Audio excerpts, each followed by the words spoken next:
sahabat budaya, kembali lagi di podcast Kata Budaya Kata Siapa, Senior Direktorat Jenderal Kebudayaan Kemendikbudristek. Bersama saya, podcaster hari ini, Merlin Sitio, kita akan ngobrol-ngobrol nih dengan bintang tamu spesial kita hari ini yang juga ternyata membawa karya budaya yang sangat spesial. Mungkin boleh Bapak memperkenalkan diri terlebih dahulu. Oke, hai sahabat budaya di mana saja berada, terima kasih telah bergabung di podcast ini.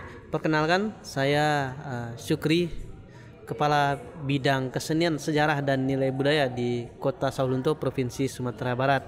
Kali ini kami membawa sebuah karya budaya Talempong Batung untuk disidangkan pada sidang penetapan warisan budaya tak benda Indonesia. Oke, jadi ini karya budayanya namanya Talempong Batuang ya Pak? Ya, Talempong Batuang. Kalau Batuang itu dari bahasa Minangnya disebut Batuang, bahasa Minang, bahasa Indonesia bambu. Oh, bambu artinya. Ya. Mungkin sobat-sobat budaya di rumah juga kepo nih ya. Ini sejarahnya tuh bagaimana sih Pak Talempong Batuang ini? Oke, gini. Talempong Batuang kalau di Minangkabau penyebutan alat musik ritmik itu disebut dengan talempong biasanya. Jadi bahannya terbuat dari bambu atau batuang, maka disebut Talempong Batuang. Sejarahnya begini, ada seorang maestro yang sudah almarhum sekarang. Dia mempunyai ingatan, diperkirakan di awal 1900-an, ibunya pemain Talempong Batuang ini. Jadi sekitar 1930-an 40-an si maestro almarhum itu melihat ibunya memainkan Talempong Batuang ini. Tapi hilang diperkirakan sewaktu zaman Jepang. Di tahun 1980-an sampai 1990-an si Pak Umar ini mengingat kembali permainan yang pernah dimainkan ibunya. Maka si Pak Umar mencoba membuat alat musik yang pernah dimainkan ibunya. Dan Pak Umar selalu memperkenalkan kesenian ini kepada masyarakat yang ada di Nagari Silungkang. Itu proses awalnya, sehingga sampailah ini juga terdeteksi oleh Dinas Kebudayaan saat itu. Oke, berarti proses pewarisannya juga dari ingatan Bapak siapa tadi Pak? Bapak Umar. Bapak ya, Umar ingatan tersebut Bapak ya Umar. Pak ya. Ya. Oke. Kalau boleh tahu Pak, ini cara memainkannya gimana ya Pak? Karena kepo sedikit nih. Oh, boleh. Mungkin boleh dipraktekkan gitu. Talempong Batuang ini kita pakai alatnya pemukul atau panoko yang terbuat dari rotan ataupun bambu. Ini bilahan bambu, penghasil bunyinya dari ini kulit bambu yang dibuka, lalu kita kasih penahan atau panaganya ini agar bisa menghasilkan bunyi. Ini bambu sengaja memang dibelah, ini bukan terbelah tapi dibelah agar resonansi bunyinya lebih lebar, lebih keluar dia. Lagu-lagu yang dimainkan ini biasanya ini bisa dimainkan 1, 2, dan 3 Talempong Batuang. Kalau 1 biasanya untuk menghibur diri sendiri, bisa memainkan lagu pelayaran atau lagu-lagu Talempong Paci. Tapi kalau bertiga itu bisa juga ditambah dengan gendang, dengan kalau di musik istilahnya interlocking musik, saling mengisi. Kita coba sedikit ya, walaupun nggak bisa semahir Pak Umar, tapi Pak Umar sudah mewariskan ini untuk kita semua untuk dipelajari.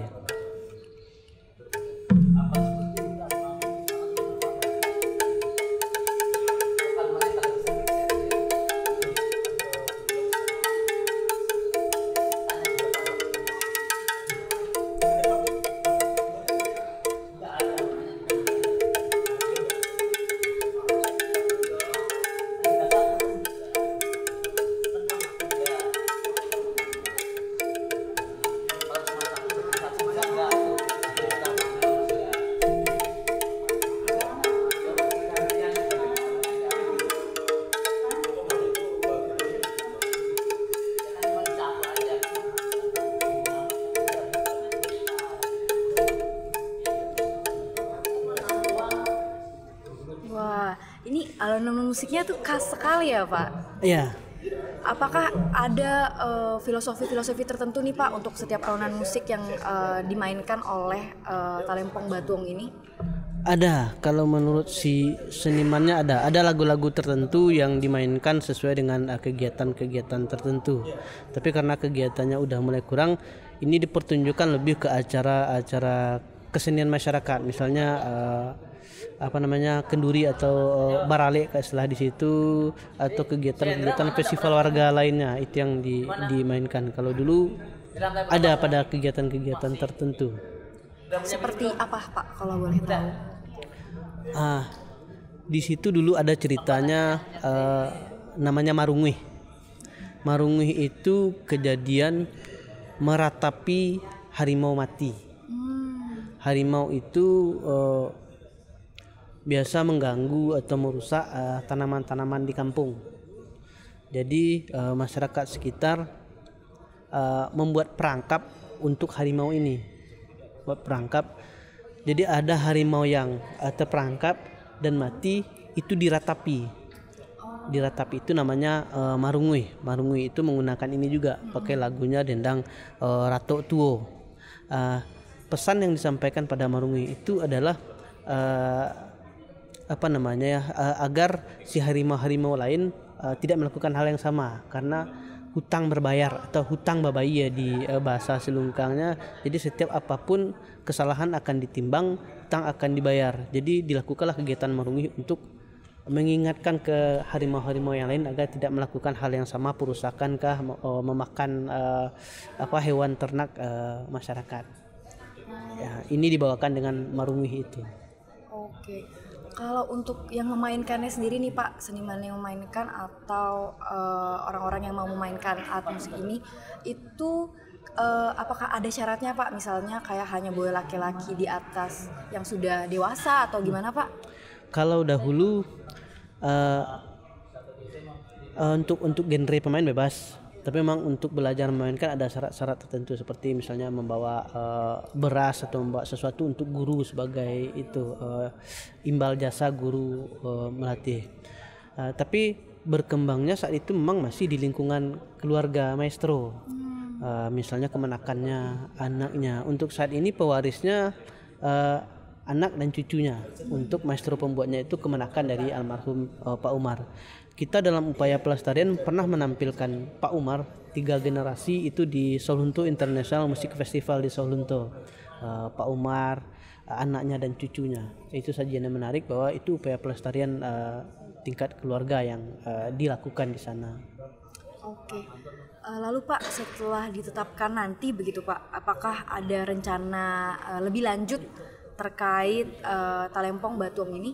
Ya, ini menjadi harapan yang besar bagi kita. Setelah ini ditetapkan menjadi warisan budaya tak benda, tentu tindak lanjut dari strategi pemajuan kebudayaan perlu kita lakukan. Beberapa hal yang akan kita lakukan, di antaranya di tahun 2014 rencana kita akan membuat ini menjadi ensemble Talempong Batuang. Nanti akan ada alat-alat pendukung yang terbuat dari bambu juga. Pengembangan ini ada nanti untuk suara bassnya, ada melodinya dan lain-lain. Akan kita buat ensemble lalu dilatih ke sekolah-sekolah. Ini kita punya target 2024 ini akan kita tampilkan di 6 Juli 2024 bertepatan dengan 5 tahun ditetapkannya OCMAS di kota Solunto. Setelah itu baru kita lakukan pengembangan lainnya, karena dari segi estetika mungkin perlu sentuhan kawan-kawan seni rupa, dari segi teknik untuk steamingnya, untuk stylenya juga mungkin perlu sentuhan kawan-kawan yang punya basic organologi lainnya, sehingga Talempong Batuang yang awalnya seperti ini mungkin akan lebih menarik lagi jika tidak dimainkan secara main profesional. Secara artistik pun akan bagus tentunya. Ini memang menjadi upaya kita bersama telah ditetapkan, jangan hanya sampai di sidang saja. Oke. Saya penasaran nih Pak, masyarakat dan generasi muda yang ada di Sawah Lunto nih, kira-kira apakah antusias Pak untuk memainkan, bukan hanya memainkan tapi mereka mungkin apakah berkontribusi dalam pembuatan Talempong Batuang ini Pak, atau bagaimana? Kalau antusias sebenarnya seiring dengan upaya-upaya yang kita lakukan dalam pelestarian.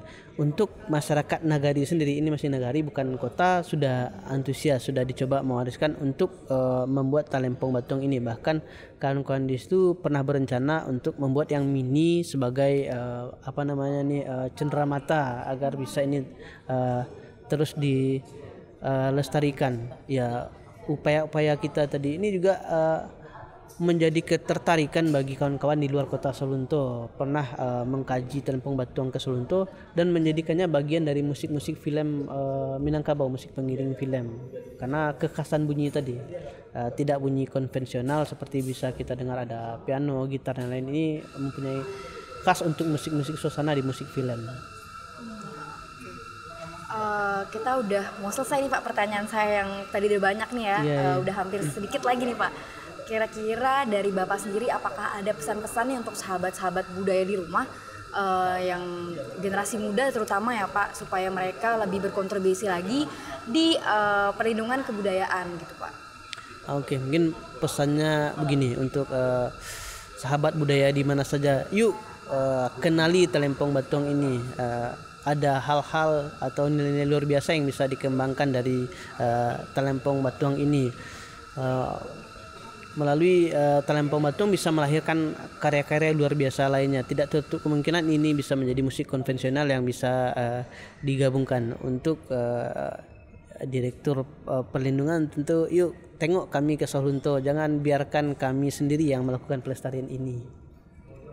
Oke, mungkin selain itu apakah ada lagi Pak harapan Bapak terhadap Direktorat Perlindungan Kebudayaan nih yang mau disampaikan seperti itu Pak? Ini juga penting, upaya untuk memfasilitasi maestro-maestro yang ada di daerah, bagaimana caranya agar mudah ya. Kalau kita memang sudah tahu ada fasilitasi seperti Indonesiana atau FVK dan yang lain, tapi untuk maestro bisa mendapatkan itu menurut kami lumayan sulit bagi maestro-maestro kita di daerah. Mungkin ada pola-pola yang lebih sederhana yang bisa dibuat atau disederhanakan lagi agar memang maestro ini juga tersentuh dengan fasilitasi tersebut. Oke, baik, kita udah sampai nih Pak di ujung podcast karena pertanyaan saya juga kebetulan udah habis. Saya mau mengucapkan terima kasih gitu Pak karena Bapak udah jawab pertanyaan saya yang banyak, terus juga udah menyempatkan waktunya pada hari ini gitu. Terima kasih banyak Bapak untuk waktunya, dan juga untuk teman-teman di rumah jangan lupa untuk follow Facebook, Twitter, Instagram dan YouTube di Budaya Saya, juga YouTube Pelindungan Kebudayaan serta Facebook, Instagram dan Twitter Lindungi Budaya.